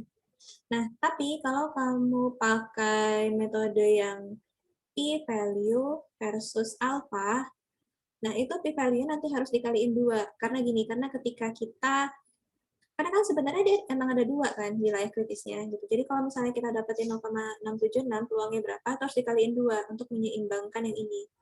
Sebenarnya cukup intuitif sih Salwa, karena tadi gini, kalau kamu pakai tes statistik versus critical value yang kamu pakai kan adalah alpha per 2. Jadi kalau kamu menghitung, ketika kamu pakai metode yang kedua, p-value versus alpha, itu kamu harus kaliin 2 peluangnya, karena dia emang tersebar di 2 tempat di sini, kayak gitu. Jadi dikaliin 2. Oke, paham, Bu. Oke. Terima kasih. Sama-sama. Udah penuh coretan banget. Oke, kita lanjut ya. Aduh, ini udah 9:30. Kayaknya nggak sempat buat latihan soal ya. Padahal udah ada soal, 3 soal untuk yang pakai Jamboard kayak biasa. Tapi berhubung kalian, kita coba dulu aja ya. Kalau nanti sempat. Nanti kan kalian ada kuliah lagi ya soalnya. Nah, ini berikutnya nih. Ini untuk yang contoh berikutnya aja langsung ya. Mana ya. Nah, ini tadi yang dependent ya, kita coba satu contoh soal lagi, habis itu nanti kita ngerjain yang Jamboard, insya Allah sempat lah. Buat latihan kalian aja dulu. Nah, ini intinya adalah sampelnya berpasangan, jadi kita pakai rumus yang nomor 5, kalau nggak salah tadi. Ya, benar. Mana T-nya adalah D bar dikurangi mu D dibagi SD dibagi akar N. Nah, kita lihat aja ya langsung ya, implementasinya, biar lebih nancep di pikiran. Kalau cuma lihat rumus, pasti lupa lagi.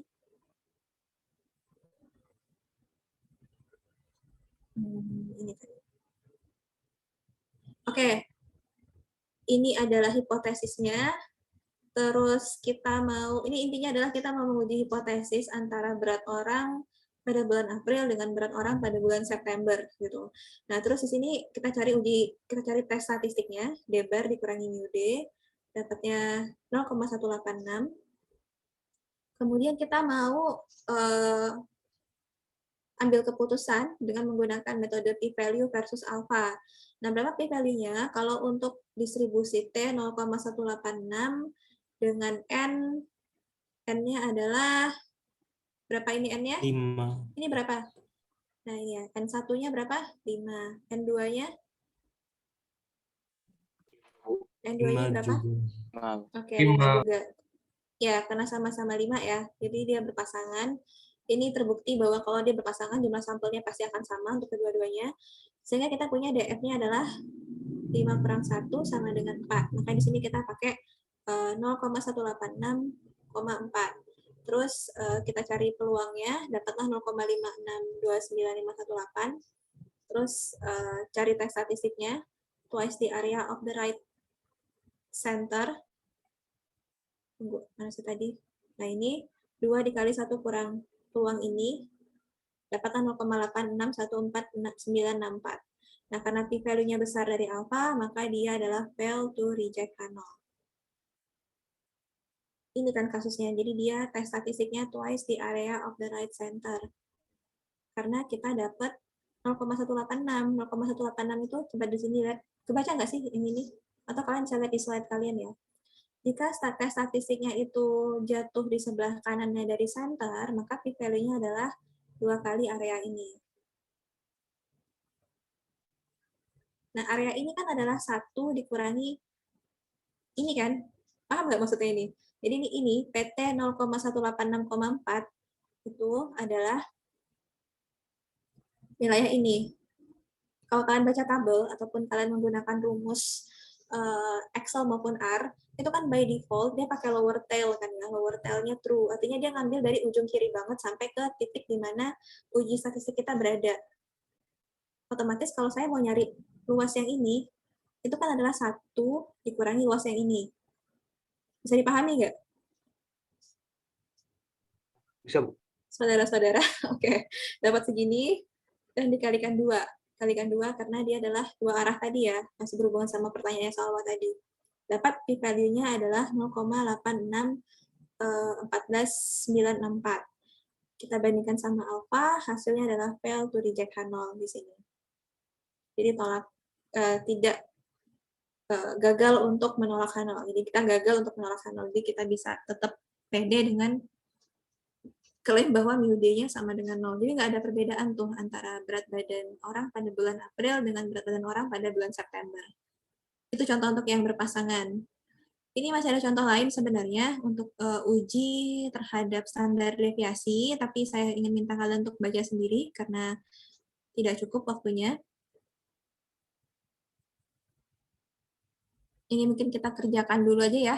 Kita langsung exercise aja ya sedapatnya, karena waktunya juga udah pendek nih. Seperti biasa, kita ada group discussion dengan menggunakan Jamboard untuk 3 kasus ini.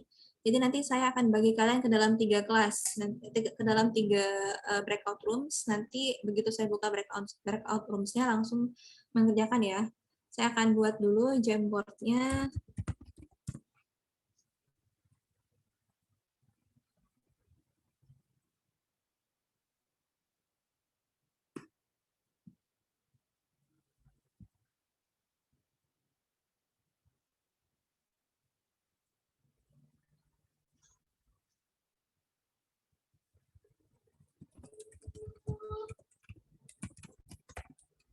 Ini tanggal berapa? 15 Desember. Oke.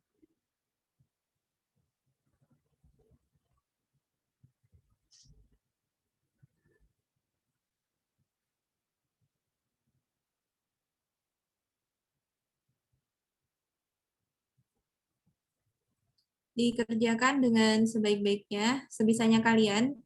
Kalaupun nanti misalnya tidak selesai, bisa dilanjutkan setelah perkuliahan ini. Yang pasti tolong dirapihkan aja, karena nanti akan berguna buat bahan belajarnya kalian sendiri ya nanti. Instruksi tugasnya udah paham kan ya? Jadi ada 3 soal tadi. Nanti tim breakout room pertama ngerjain soal 1, tim kedua ngerjain soal 2, dan tim ketiga ngerjain soal yang ketiga. Jelas kan ya? Kayak biasanya, nggak ada perbedaan rules kok. Jelas, Bu. Oke, saya langsung aja bagi kalian ke dalam 3 kelas. Kita coba untuk berapa menit ya? Saya ingin selesai jam 10, mungkin kita coba 15 menit aja kali ya. 45, 50, tidak 10 menit untuk bercerita, mungkin singkat saja agar nggak terlalu lama nanti. Nanti bagi yang nggak selesai nggak apa-apa, nanti bisa diteruskan pas setelah kuliahnya selesai. Oke, silakan masuk ke dalam breakout rooms masing-masing. Yang dia suruh apa? Ujilah hipotesis bahwa tidak ada perbedaan antara rata-rata volume 2 bayi kembar yang dilahirkan. Artinya, dia suruh uji rata-rata populasi 1 beda nggak dengan rata-rata populasi 2. Tidak, Bu. Gitu. Jadi, bisa jadi, atau bisa juga disebutkan bahwa dia suruh kita nguji untuk apakah mu1 sama dengan mu2 nggak sih? Gitu. mu1 atau tidak sama dengan mu2. Gitu kalimatnya. Ujilah hipotesis bahwa tidak ada perbedaan pada rata-rata volume otak 2 bayi kembar yang dilahirkan. Jadi kita punya populasi pertama adalah, jadi kan kalau bayinya kembar 2 nih, bayi kembar 2 itu kan yang brojol ada 2 gitu kan ya. Nah yang pertama, ini pasangan pertama nih, ini yang firstborn, ini yang secondborn. Terus yang pasangan kedua, ini yang firstborn, ini yang secondborn. Yang firstborn itu masuk ke dalam populasi 1 semuanya. Yang secondborn masuk ke dalam populasi 2 semuanya. Nah, si peneliti ingin menguji apakah kalau 2 bayi kembar lahir, volume otak mereka berdua itu sama nggak sih sebenarnya gitu.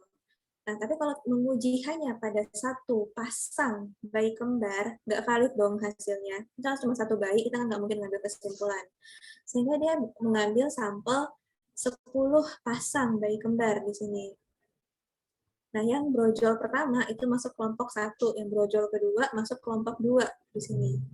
Nah, berarti kalau kayak gini, yang dia mau adalah kalian melakukan uji ini, rata-ratanya sama nggak sih? Atau tidak sama? Jadi, H0, mu1 sama dengan mu2, atau mu1, terus H1-nya, mu1 tidak sama dengan mu2. Nah, ini juga dengan kata lain bisa dibilang mu1 kurang mu2 sama dengan 0 nggak? Atau mu1 kurang mu2 tidak sama dengan 0, kayak gitu. Gimana? Oh, berarti mu1 sama dengan mu2 sama dengan 0. Iya, mu1 sama dengan mu2. Iya, gitu. Ada lagi nggak yang kalian tangkap dari soal itu? Petunjuk lainnya. Kalau dari kalian mau pakai rumus yang nomor berapa? Kalau dari slide kita tadi. P-value method. Ah iya, maksudnya ini kan ada yang 1, ada nomor 2, nomor 3, nomor 4. Pakai rumus yang nomor berapa nih? Nomor 5, Bu. 5, Bu. Nomor 5. Yang match population ya, yang populasi yang berpasangan atau intinya dependent itu bahasa lainnya adalah match atau berpasangan. Ini kadang-kadang sinonim-sinonim seperti ini perlu diketahui biar nanti bisa memudahkan kalian juga pas baca soal. Oh, ternyata berpasangan tuh maksudnya dependent ya. Oh, match itu maksudnya dependent ya, gitu. Atau berelasi itu juga termasuk dependent juga nih, gitu. Jadi benar pakai nomor 5 karena dia adalah sampel yang berpasangan gitu. Sampel yang dependent, dia ada berpasangan first born, second born. Jadi benar, cuman ini di hipotesisnya aja ini jadinya 0 ya. Ini mau tahu ada perbedaan nggak sih atau nggak ada perbedaan? Kalau ada perbedaan, kalau tidak ada perbedaan, artinya kan 0 dong selisihnya. Kalau ada perbedaan berarti tidak sama dengan 0. Itu maksud kalimat ini sini. Gitu. Ya, boleh lanjut lagi. Tinggal 2 menit. Baik, berarti ini Bu. T-nya berarti ini nanti harus diperbaiki lagi ya T-nya. Mungkin yang kesalahannya itu yang di bagian T-nya sudah diperbaiki juga, Bu. Nah, itu berarti yang pertama mencari standar deviasinya dulu. Nah, sebelum mencari standar deviasi, mencari perbedaannya dulu dari populasi 1 dengan yang dari sampel 1 dengan yang kedua itu ada di kolom ketiga di sini yang 42, 8, 9, min 28. Nah, kemudian dari nilai itu nanti bisa ketemu nilai D yang ada D-nya itu berarti D-nya sama dengan minus 8,5. Kemudian dicari nilai standar deviasi dari mu D-nya itu sama nilai dengan mu D-nya itu minus 8,5. Ini saya copy ya ke sini ya rumusnya biar lebih kebayang sama teman-teman yang lain. Nah, ini rumusnya. Nah, untuk yang kolom paling kanan itu nilai dari mu1 minus mu D dikuadratkan untuk mencari standar deviasi, kemudian standar deviasi akar dari total yang kolom paling kanan dibagi dengan n-1 atau 9, nanti nilainya ketemu 56,6785. Nah, setelah ketemu habis itu langsung nyari ke tes statistik untuk T-nya itu rumusnya D minus mu D per standar deviasi dibagi akar N, itu nanti D-nya berarti minus 8,5, untuk mu D-nya berarti 0, dibagi dengan standar deviasi 56,6789 dibagi akar 10, N-nya 10. Minus 8,5 dikurang berapa tadi? 0. Dikurangi 0, oke. Dibagi 56 ya. 56 per akar 10. Ya. Kemudian nilainya itu T-nya ketemu minus 0,474. Setelah nilai T ketemu, mencari nilai p-value dari T minus sama dengan minus 0,47425 dengan N sama dengan 10. Itu nanti p-value-nya ketemu 0,323, Bu. DF-nya berapa? DF-nya berarti 9. Dapat berapa di sini? 0,323. 323. Oke. Terus sekarang ambil keputusan. Nah, kemudian nilai dari p-value itu dibandingkan dengan nilai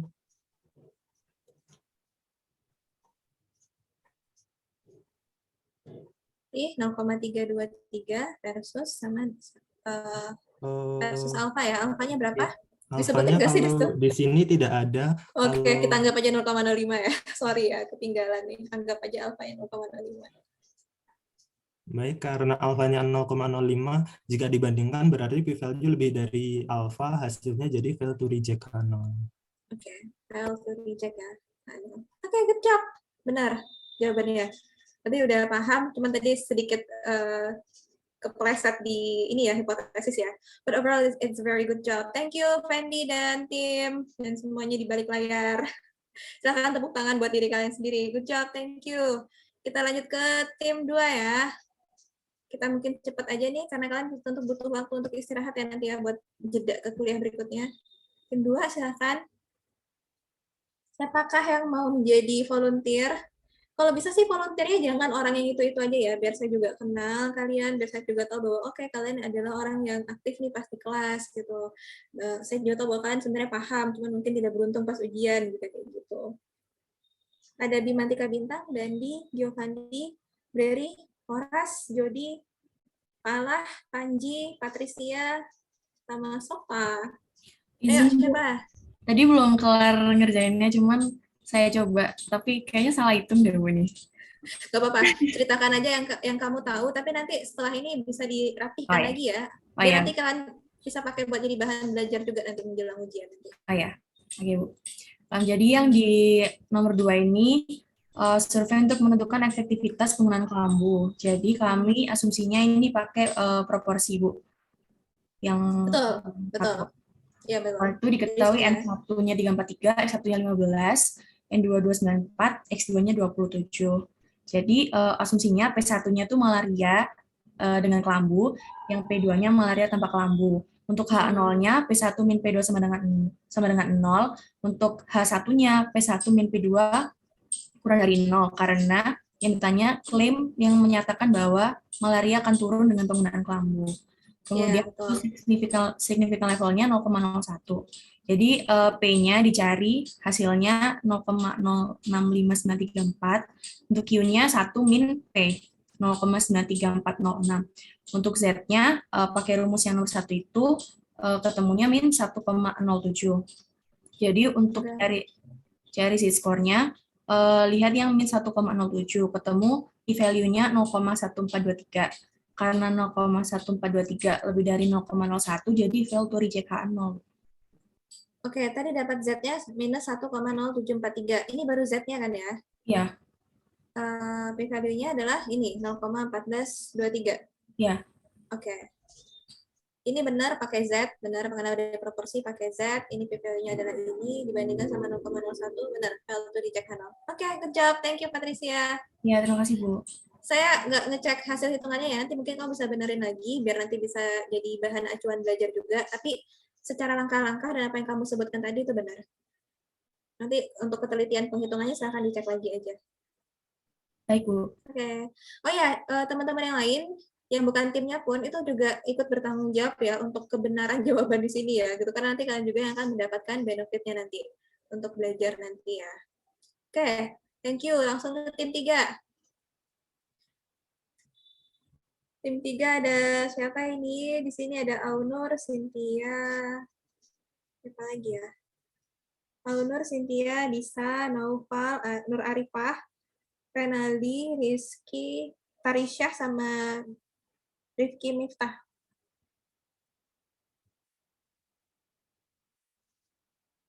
Yuk, ayo, biar cepat pulang. Baik Bu, izin.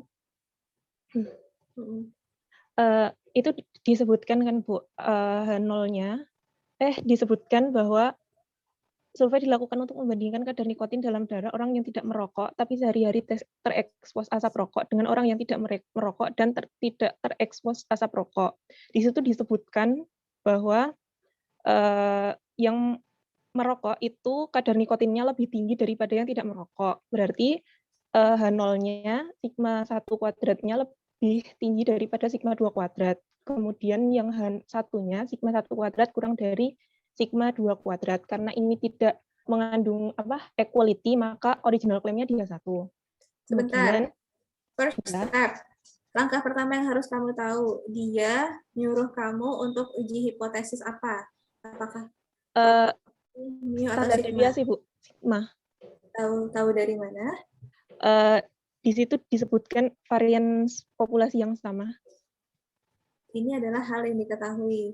Tapi yang dia suruh uji apa? Diketahui ini. Yang dia suruh uji apa di sini?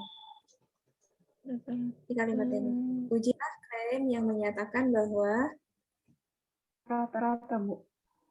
Nah, iya benar. Yang dia suruh uji adalah rata-rata. Jadi di sini adalah mu ya. Mu1, mu2, mu1, mu2. Terus gimana? Dia sama dengan besar dari atau kecil dari? Besar dari, Bu. Besar dari ini yang satunya. Ini sama dengan. Kayak gitu ya. Ini alfanya diketahui ya. Berapa alfanya? 5%, Bu. Bentar, ini tadi yang ngomong Nur Arifah ya? Oke, nggak kelihatan soalnya namanya di sini. Oke, mastiin aja. Alfanya 0,05. Nah, terus apa yang kamu ketahui lagi dari soal? Yang kalian ketahui ya, tim 3 ya, semuanya harus mensupport Nur Arifah nih. Jangan biarkan dia sendiri kebingungan. Ayo bantu jawab yang lain. Bertanggung jawab semua loh, Aun Nurofik, Cynthia, bisa. N-nya. Berarti ini yang dependen ya, Bu ya? Itu soalnya N-nya sama gitu. Tapi tidak selalu. Kalau N-nya sama, dia adalah dependen. Kalau di sini itu dilihat dulu. Di sini apalagi yang diketahui. Varians populasinya sama. Kalau dependen itu dia ada relasi antara kelompok 1 sama kelompok 2. Misalnya tadi gini, kelompok 1 adalah kembar yang brojol pertama gitu. Terus kelompok 2 adalah kembar yang brojol kedua. Atau misalnya gini, yang tadi contohnya ya. Kelompok 1 adalah berat badan ketika sebelum diet gitu di bulan April. Kelompok 2 adalah setelah diet di bulan September. Jadi ada relasi di antara kedua kelompok itu gitu. Dan di sini nih antara populasi tidak ada relasinya. Jadi saya sebagai researcher misalnya hanya mengambil 2 kelompok saja. Kelompok 1 orang yang merokok tapi sehari-hari terekspos dengan asap rokok. Orang yang kedua tidak merokok dan tidak terekspos dengan asap rokok. Tapi antara si kelompok 1 sama kelompok 2 mereka tidak harus ada relasi gitu. Makanya dia bukan dependen. Walaupun jumlah sampelnya sama. Tapi ada satu hal yang mesti kamu tahu nih keywordnya nih, varians populasi yang sama. Nah, kalau ini kita bawa ke list of formula di sini, kamu harus pakai yang mana nih kira-kira? Yang rumus nomor 4 ya, Bu ya? Ya, betul. Pakai rumus nomor 4. Seperti itu. Jadi nanti nih diperbaiki dulu ya isiannya ya. Iya, baik, Bu. Ya, oke. Karena waktu kita sudah lewat dari jadwal, dan kalian juga pasti harus ada waktu untuk ambekan ya, biar nanti bisa lebih recover lagi untuk yang mata kuliah berikutnya. Mungkin kita akhiri sampai di sini saja dulu perkuliahannya. Jangan lupa untuk tim 3, tadi diperbaiki lagi isiannya. Tim 1 sama tim 2 juga kalau misalnya mau bikin Jamboard-nya lebih rapi lagi, akan lebih baik, karena nanti akan memudahkan kalian nanti ya buat belajar pas menjelang UAS nanti kalau tulisannya rapi dan jawabannya juga rapi. Oke, itu aja dari saya untuk hari ini. Terima kasih banyak. Lebih dan kurang mohon maaf ya. Assalamualaikum warahmatullahi wabarakatuh. Sampai ketemu hari Sabtu ya. Kita ada kuliah lagi hari Sabtu, jadi minggu ini ada 2 kali. Ekonometrika. Semangat ya semuanya ya. Terima kasih, Saya tutup perkuliahan ini. Iya, sama-sama. Ya, oke. Saya tutup dulu.